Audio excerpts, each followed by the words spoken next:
they like it. So I'm going to have something on the internet about how to tell your stories, how to put them into words, because people don't know how to do that. Children don't know how to do that. But I want this story told. I think it's not about us. I think it's about future generations.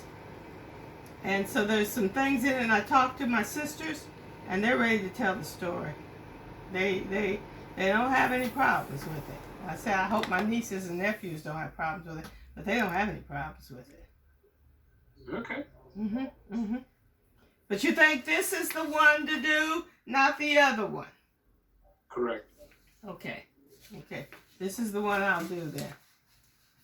This is the one I'll do. It's more about the story. I mean, it relates to being a pageant girl. Yeah, it relates to the pageant girl, which isn't the whole story, because the whole story goes back.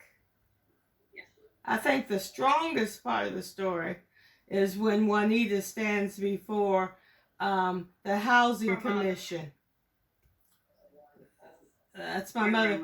And she was in her early 20s and explains why we need housing in Omaha.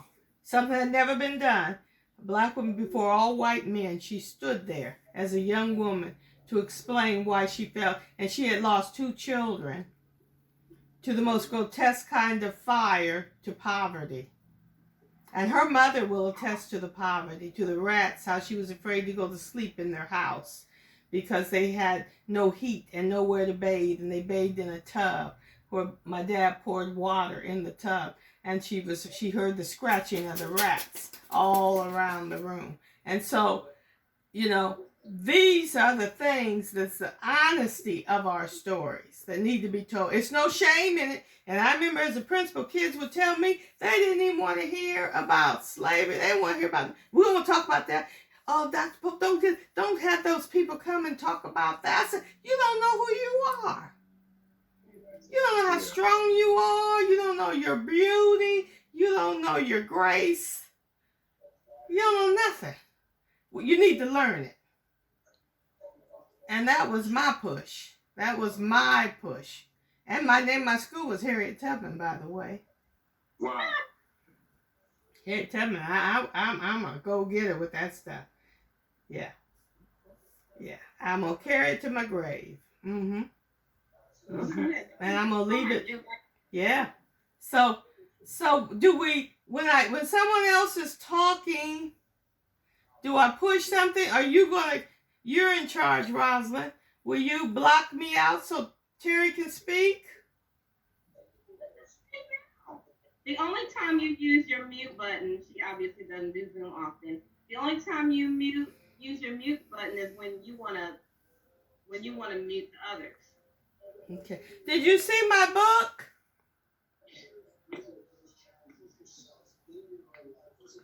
Wow. That's when artwork. That's a picture of me at the university the time they locked me up. I still have a record. I don't care. I love it. It's called In Search of the Crown, Memoir of a Black Beauty Queen During the Civil Rights Movement. She dared to challenge an unjust system, written by the Omaha World Herald, a columnist who wrote that. And then on the back, Kathy Hughes wrote powerful, inspirational, thought-provoking words that describe the moving memoir. Catherine's courage and resilience throughout this book offers hope and encouragement to those on their own personal journey. But this isn't about me. This is about a whole race of people and a family moving through time. Wow. Okay. So, and I want to say about Roz, she was my inspiration because I couldn't have done it without her. And she kept pushing me. No, don't say that. She kept pushing me because one thing as black people we don't have mentors, and we don't have people to say, go ahead, it's okay. It's okay. Yeah. And help us do it. Because some people push you and say, go ahead, but they don't know how. She researched. She had never published a book in her life. She published this book. Wow. Okay. She published this book. She did everything, including cuss the publishers out to make sure it was right. She did it. You do that. She don't want to hear it, but she did it. I'm gonna tell where the truth is. I'm a truth seeker. That's Mhm. awesome. That's what I learned from Toni Morrison, listening to her story. You got to tell the truth.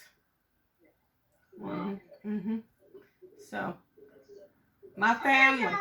So anyway, she wants to get off, and I want to do it again, Rosalind, before I get, because with these folks, I only have one time, and I want to be respectful. I don't want to disappoint anybody. It's Saturday morning, right? It's Saturday morning. It's twice. Once you saw my award. So once where they present me with an award, which I don't deserve. Everybody deserves it. And then the second part is where I read. And they ask me questions.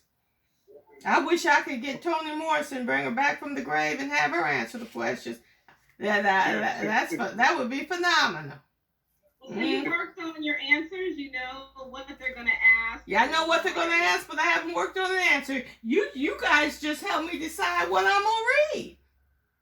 Okay. So now you need to go work on your answers. I'm going to work on my answers. They gave me the question. I'm going to work on my answers so I don't stumble around too stupid. And Rosa made me take the sheet off the back here. I had a sheet up there. And then my husband had his old dirty pillow showing I'm in my bedroom. I'm doing the best I can. I'm doing the best I can, yeah. Okay. Well, I hope I'll see you soon. I know the COVID is running rampant, and I pray for you. Pray for your family, Terry. I pray for my family and everybody. I pray that we all stay safe and do the best we can in this world, in these changing times. That's the thing. I can do that. I can't do much with this Zoom stuff. But I'm going to send you the thing, these changing times. And I want you and Terry to play it. I want you to play it for him. You guys listen to it. Okay. I love it. I heard you're a good guy.